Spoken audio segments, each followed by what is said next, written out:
Good morning. In honor of National Curry Chicken Day, I thought I'd share my favorite curry chicken recipe with you.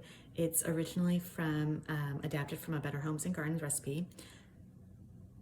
So I'll flip the camera and show you. We've got all of our ingredients.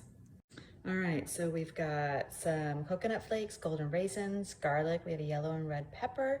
There's an onion. We have chicken broth, a jalapeno. We have some boneless, skinless chicken thighs.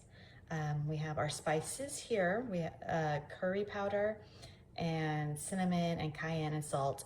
And then to finish it off, we've got coconut milk, cashews, and some cornstarch.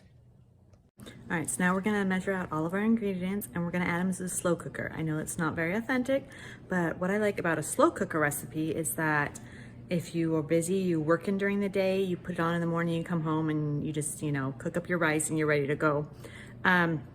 So we're gonna take it, I've put everything into my slow cooker, so it's gonna look like this. We're gonna give it a good stir.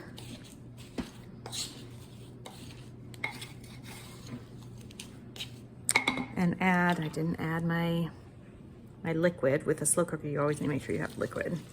So my chicken broth, gonna add it, give it a stir.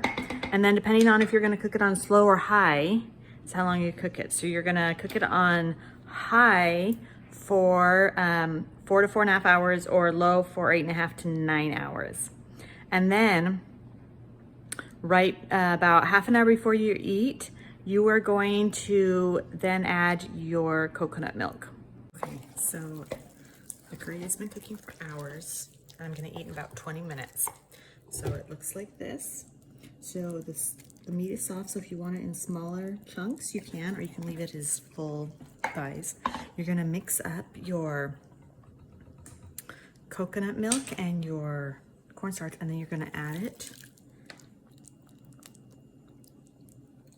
to your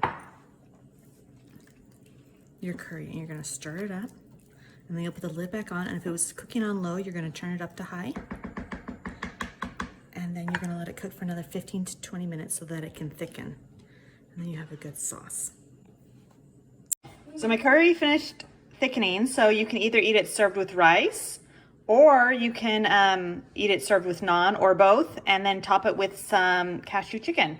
So the recipe is down below in the comments.